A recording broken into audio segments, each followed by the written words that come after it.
اور ایف آئی آرس کی جہاں تک بات ہے تو وہ بھی میں آپ کو بتاتی ہوں. اس کے بعد مجھے اریسٹ کیا گیا ہے. مجھے میرے ہسبینڈ کو لاہور لے جایا گیا اسلام آباد سے. وہاں پہ جا کر تلاشی لی گئی, میرا دوپٹہ کھینچا گیا اور کہا گیا کہ اس کی تلاشی لو. اور اس وقت کوئی لیڈی کانسٹیبل نہیں تھی, سارے مرد تھے وہاں پہ, جس میں میرا آئیو جو تھا میرے کیس کا, عمران شکیل, اصغر, کوئی گجر تھا, اور باقی لوگوں کے میں نام نہیں جانتی. یہ اس لیے جانتی ہوں کہ ان سے تھوڑا انٹریکشن رہا ہے, یہ آن آف آتے جاتے رہے ہیں میرے پاس, تو مجھے ان کے نام پتہ ہے. جیل میں بھی میرے پاس انویسٹیگیشن کے لیے آتے رہے ہیں. اور اس کا چیئرمین نے پریس کانفرنس میں کہا تھا, بہت بڑی بڑی باتیں کی تھیں کہ ہم لیڈیز کو ہیرس نہیں کرتے, ہم لیڈیز کا نام ریفرنس میں نہیں ڈالتے, لیڈیز سے لیڈیز ہی انویسٹیگیٹ کرتی ہیں. تو بھئی میری دفعہ یہ پالیسی آپ کی کہاں چلی گئی تھی؟ کیونکہ میرے سے آپ انتقام لے رہے تھے اس لیے آپ کے پاس لیڈیز نہیں بچی تھی, یا میں کوئی بہت بڑی دہشت گرد تھی, کوئی میں نے ملک اور قانون کا کوئی بہت بڑا نقصان کیا تھا؟ اگر چیئرمین نیب صاحب یہ سن رہے ہیں تو میں انہیں چیلنج کرتی ہوں کہ آئیں میرے سامنے بیٹھیں, میرے سے ٹاک کریں اور مجھے بتائیں کہ یہ ویڈیوز, یہ آڈیوز من گھڑت ہیں, فیک ہیں یا اوریجنل ہیں, اور پھر میں ان کو باقی کے ان کے پول کھولوں گی. میرے پاس اور بہت سا مواد ہے, بہت سی ویڈیوز ہیں جو میں نے ابھی تک اوپن نہیں کی. تو اس کے بعد ابھی جب میں 2 تاریخ کو 16 جنوری کو میں اریسٹ ہوئی ہوں, 2 مئی کو میری بیل ہوئی ہے. کیسے ہوئی ہے یہ مجھے نہیں پتا, کیونکہ نیب تو نہیں چاہ رہی تھی کہ میری بیل ہو. اس میں میرے لائرز کا ہاتھ ہے کہ انہوں نے میری بیل کروائی. اور اس کے بعد جب میں باہر آ گئی ہوں تو ہیرسمنٹ کا سلسلہ, مجھے ٹیز کرنے کا, مجھے فالو کرنے کا, مجھے ہر طرح سے تنگ کرنے کا سلسلہ جاری ہے. اس کی ابھی ایگزامپل یہ ہے کہ ایک ہی دن میں 21 مئی کو اسلام آباد کے اندر میرے پہ 3 ایف آئی آرز ہو چکی ہیں, جن میں میرا نام, میرے ہسبینڈ جو 5 مہینے سے جیل میں ہیں, 4 مہینے سے, ان کا نام, میرے 15 سال کے بیٹے کا نام, میرے بردر ان لا کا نام, مطلب پوری فیملی کو انوالو کیا جا رہا ہے کہ اگر وہ نیب سے بچ گئے ہیں تو اب پولیس میں دھر لیے جائیں. تو میں آئی جی پنجاب سے, آئی جی اسلام آباد سے یہ پوچھنا چاہوں گی کہ قانون اتنا عمدہ ہو گیا ہے کہ آپ کو چند پیسے دے کے, کچھ اپروچ یوز کر کے آپ اس کو اپنے ہاتھوں کی کٹ پتلی بنا سکتے ہو, آپ اس کے ساتھ کھیل سکتے ہو. ایک عورت کو جو کہ ایک سسٹم کے خلاف کھڑی ہوئی ہے, آپ اس پہ ایف آئی آرز کروا دو گے, اس کو اتنا وہ کر دو گے کہ وہ, کیا مجھے اس پاکستان میں رہنے کا حق نہیں ہے؟ کیا میں یہاں پہ سیف نہیں ہوں؟ اور یہ صرف میری آواز نہیں ہے, میری وجہ سے یہاں پہ بہت سی عورتیں آپ کو خود کو انسیف محسوس کریں گی. میں عمران خان صاحب سے, آنریبل پرائم منسٹر صاحب سے یہ کہنا چاہوں گی کہ اس کا نوٹس لیں. میں یہ ویڈیوز, میں یہ آڈیو فرانزک کروانے کے لیے تیار ہوں. اس میں کچھ فیک نہیں ہے, کچھ اس میں من گھڑت نہیں ہے.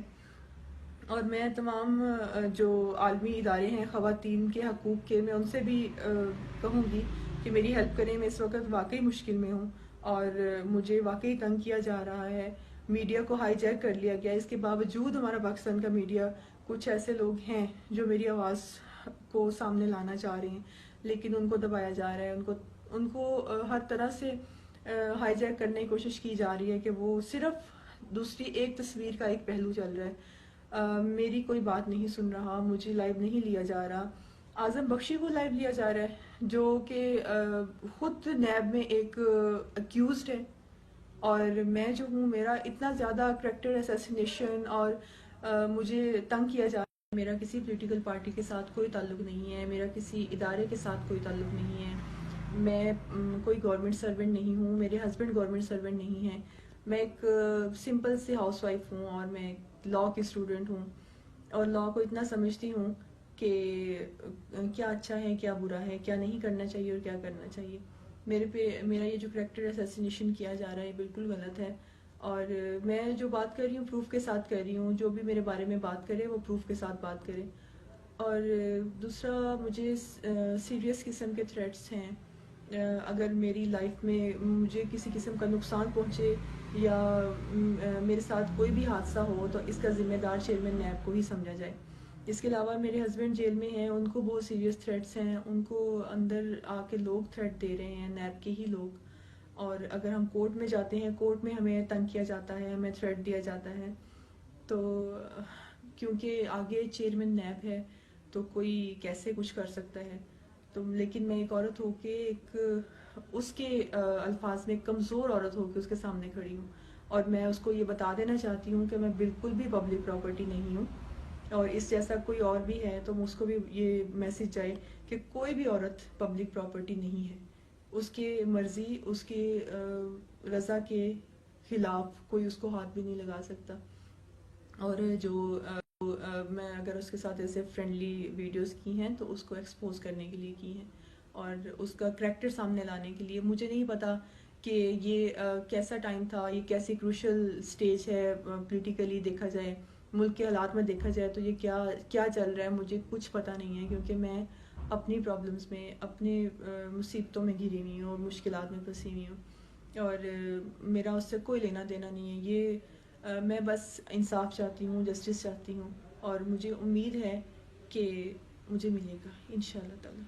جی ناظرین، یہ اس خاتون کا موقف ہے جو آپ نے دیکھا کہ اس نے اپنے موقف کا اظہار کیا، کیونکہ اس وقت سوشل میڈیا پر یا اس وقت پاکستان کے میڈیا پر اس خاتون کا موقف موجود نہیں ہے. یک طرفہ موقف تو موجود ہے کہ جو نگیٹ کیا گیا سارے اس مبینہ آڈیو اور ویڈیو کو، لیکن یہ خاتون کا موقف سامنے لانے کی ایک وجہ یہ ہے کہ تاکہ آسانی ہو سکے کہ اس میں قصور کس کا کتنا ہے. اور میں سمجھتا ہوں کہ ایک انکوائری کمیٹی بننی چاہیے، ایک انکوائری کمیٹی بن کے اس کی تحقیقات ہونی چاہیے.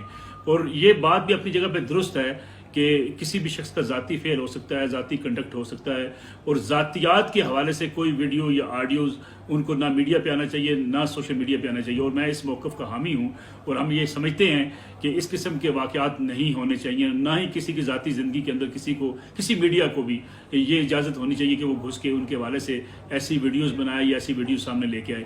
لیکن ایک شخص ایسا جو ایک بڑے اہم عہدے پر فائز ہے، ان کے اوپر بڑی بھاری ذمہ داری ہے، جیسے جاوید اقبال چیئرمین نیب ہیں، اور خاص طور پہ جس خاتون کے ساتھ ان کی ویڈیو سامنے آئی ہے، مبینہ ویڈیو، جس قسم کی وہ بات چیت کر رہے ہیں، اس خاتون کے کیسز، ان کے خامن کے کیسز نیب کے پاس ہیں. اس لیے زیادہ ذمہ داری ہوتی ہے ایسے ادارے کے سربراہ کے اوپر کہ وہ کہیں بھی لوز ٹاک نہ کریں، کوئی ایسی بات نہ کریں جس سے یہ موقع ملتا ہو کہ یہ کہا جا سکے یہ ہیرسمنٹ کے زمرے میں آتی ہے. یہ بڑی ویڈیو جو ہے موقف طیبہ کا آپ کے سامنے آیا، جس سے آپ کو آئیڈیا ہو سکے گا کہ طیبہ نے آخر یہ کیا کیوں.